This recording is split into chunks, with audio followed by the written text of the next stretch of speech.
Supreme ಕೋರ್ಟ್ನಲ್ಲಿ ಏನು ತಮಿಳುನಾಡು ಸರ್ಕಾರ ಏನು ಮೇಕೆದಾಟು ಯೋಜನೆಗೆ ಮಾಡಬಾರ್ದು ಅಂಥೇಳಿ ಕೇಂದ್ರ ಸರ್ಕಾರದ ಮುಂದೆ ಮತ್ತು ನ್ಯಾಯಾಲಯ ಸುಪ್ರೀಂ ಕೋರ್ಟ್ ಮುಂದೆ ಮತ್ತೆ ತಗಾದೆ ತೆಗೆದು ಕೋರ್ಟ್ನಲ್ಲಿ ತಡೆಯಾಜ್ಞೆಯನ್ನು ಪಡೆದಿದ್ರು. ಸೊ ಇವತ್ತು ಅದು ತೆರವಾಗಿರೋದ್ರಿಂದ ಈಗಾಗಲೇ ಹಿಂದೆ DPR ಮಾಡಿದ್ರು 2013-14ರಲ್ಲಿ. ಈಗಾಗಲೇ 10-12 ವರ್ಷ ಆಗಿದೆ.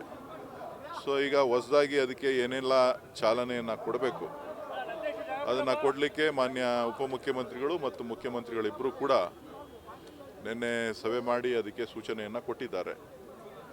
ಯಾಕೆಂದರೆ ಅದು ನಮ್ಮ ಹಕ್ಕು, ನಮ್ಮ ನೀರು ನಮ್ಮ ಹಕ್ಕು ಅಂತೇಳಿ ಮಾನ್ಯ DK ಶಿವಕುಮಾರ್ ಅವರ ನೇತೃತ್ವದಲ್ಲಿ ಮೇಕೆದಾಟಿನಿಂದ ಬೆಂಗಳೂರಿನವರೆಗೆ ಪಾದಯಾತ್ರೆ ಕೂಡ ನಾವು ಸುಮಾರು 160 ಕಿಲೋಮೀಟರ್ ಪಾದಯಾತ್ರೆ ಕೂಡ ಮಾಡಿದ್ವಿ. ಸೊ ಹಾಗಾಗಿ ಇವತ್ತು ಆ ಜಯ ಸಿಕ್ಕಿರೋದ್ರಿಂದ ಅದಕ್ಕೆ ಬೇಕಾದಂಥ ಪೂರ್ವ ತಯಾರಿಯನ್ನು ಮಾಡಿಕೊಳ್ಳಿಕ್ಕೆ ಅಧಿಕಾರಿಗಳಿಗೆ ಸ್ಪಷ್ಟ ಸೂಚನೆಯನ್ನು ಕೊಟ್ಟಿದ್ದಾರೆ. ಆದಷ್ಟು ಬೇಗ ಅದಕ್ಕೆ ಚಾಲನೆಯನ್ನು ಕೊಡಬೇಕು. ಕೇಂದ್ರ ಸರ್ಕಾರ ಇವತ್ತು ಎನ್ವೈರ್ಮೆಂಟ್ ಕ್ಲಿಯರೆನ್ಸನ್ನು ಕೊಡಬೇಕಾಗುತ್ತೆ. ಅದಕ್ಕೂ ಕೂಡ ಪ್ರಸ್ತಾವನೆಯನ್ನು ಸಲ್ಲಿಸಲಿಕ್ಕೆ ಸಿದ್ಧತೆಯನ್ನು ಮಾಡ್ಕೊಳ್ತಾ ಇದ್ದಾರೆ.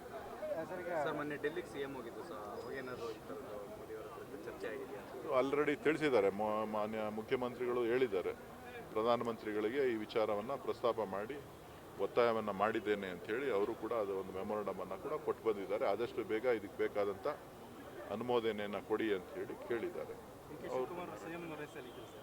ಈಗ ಮತ್ತೆ ಬಿಹಾರ್ ಎಲೆಕ್ಷನ್ ಆಯಿತು, ಒಂದಷ್ಟು ಕನ್ಫ್ಯೂಷನ್ ಸ್ಟಾರ್ಟ್ ಆಯಿತು. ಮೊನ್ನೆ ಡೆಲ್ಲಿಗೆ ಹೋಗೋದು ಏನು ಅಸಮಂಜಸ? DK ಶಿವಕುಮಾರ್ ಅವರು ಡೆಲ್ಲಿಗೆ ಹೋಗೋದು ಹೊಸದೇನಲ್ವಲ್ಲ. ಈ ಸಂದರ್ಭದಲ್ಲಿ ಮಹತ್ವ ಪಡ್ಕೊಂಡು ಯಾವ ಸಂದರ್ಭ? ಈಗ ಇವತ್ತು ನಾಳೆಗೆ 2 ವರ್ಷ ಕಂಪ್ಲೀಟ್ ಆಗ್ತದೆ. 2.5 ವರ್ಷ ಆಗಿದೆ. ನಮ್ಮ ಸರ್ಕಾರಕ್ಕೆ 2.5 ವರ್ಷ ಆಗಿದೆ. ಅದ್ರ ಬಗ್ಗೆ ಏನು ನಮ್ಗೆ ಸಂತೋಷ ಇದೆ. ಪವರ್ ಶೇರಿಂಗು ಆ ವಿಚಾರ ಚರ್ಚೆನಲ್ಲಿಲ್ಲ.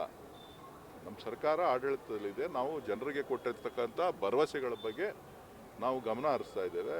ಉತ್ತಮವಾದ ಆಡಳಿತವನ್ನು ಕೊಟ್ಟು ಜನರಿಗೆ ಏನು ಮಾತನ್ನು ಕೊಟ್ಟಿದ್ದೇವೆ ಆ ಮಾತಿನಂತೆ ನಾವು ನಡ್ಕೋಬೇಕು ಅನ್ನೋದು ನಮ್ಮ ಉದ್ದೇಶ. ಸಾಕಷ್ಟು ಪೂಜೆಗಳು, ಹೋಮ ಹವನ ಎಲ್ಲ ನಡೀತಾ ಇದೆ ಸರ್. ಎಲ್ಲರೂ ಅವರವರ ಅಭಿಮಾನಿಗಳು ಬೇಕಾದಂಗೆ ಮಾಡ್ತಾ ಇರ್ತಾರೆ, ಒತ್ತಾಯ ಮಾಡ್ತಾ ಇರ್ತಾರೆ. ಅವರ ಅನಿಸಿಕೆಗಳಿಗೆ ನಾವು ಏನೂ ಹೇಳಲಿಕ್ಕೆ ಆಗೋದಿಲ್ಲ. ಏನೇ ಇದ್ದರೂ ಕೂಡ ಅದು ಪಕ್ಷ ತೀರ್ಮಾನ ಮಾಡ್ತದೆ, ಮುಖ್ಯಮಂತ್ರಿಗಳು ತೀರ್ಮಾನ ಮಾಡ್ತಾರೆ. ಸಾಕಷ್ಟು ಜನ CM ಆಗಬೇಕು DK ಶಿವಕುಮಾರ್ ಅಂತ ಕೇಳ್ತಿದ್ದಾರೆ. ಅದು ಪಕ್ಷ ತೀರ್ಮಾನ ಮಾಡೋದು. ಈಗ ಸದ್ಯಕ್ಕೆ ಮುಖ್ಯಮಂತ್ರಿ ಹುದ್ದೆ ಖಾಲಿ ಇಲ್ಲ. ಅದು ಗೊತ್ತಿಲ್ಲ, ಭಗವಂತನ ಏನು ತೀರ್ಮಾನ ಇದೆಯೋ ಕಾತ್ ನೋಡೋಣ.